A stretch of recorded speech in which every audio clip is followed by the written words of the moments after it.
Global hunger declined for a third consecutive year in 2025, with improvements recorded across every continent. Okay, so the report is saying that for the third year, the hunger has declined. And the big difference to previous year is that this year, the rate of hunger has declined in all continents, including Africa, although very, very slightly. Now, do we expect this to continue over time? We hope it will continue over time. We hope the trend won't change, but there are several risks that are affecting us right now. And those risks are linked to what is happening with the Strait of Hormuz, linked to the input prices. Because the Strait of Hormuz, what it did was basically to remove from the supply all the core inputs for agriculture, energy. Around 645 million people, or 7.8% of the world's population, experienced hunger last year, down from 8.1% in 2024 and 8.6% in 2022, according to the State of Food Security and Nutrition in the World report, jointly prepared by 5 UN agencies.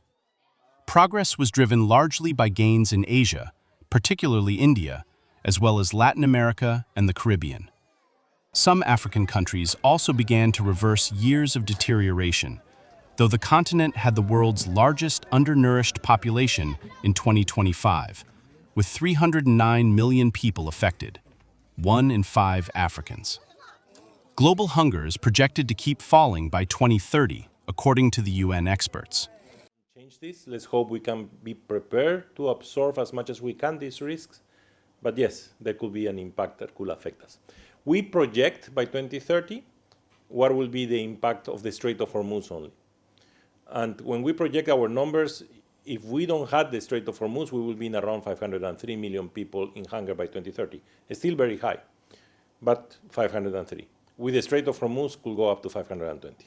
So that's the problem, no? But let's hope the trend doesn't change. Among the most immediate concerns are issues with shipping through the Strait of Hormuz, a key route for energy and agricultural inputs.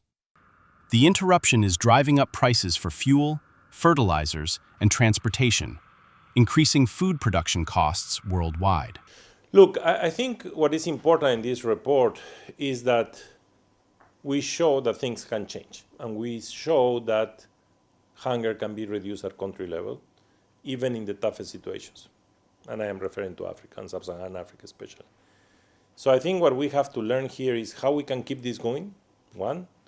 2, learn from those experiences so that other countries in the same region can learn from them. A potentially strong El Nino weather pattern could add further pressure by disrupting agricultural production in vulnerable regions. We want to be as close to zero as possible. Of course, it's a huge challenge, but the closer we get, the better we will be, and that's where we need to put our efforts.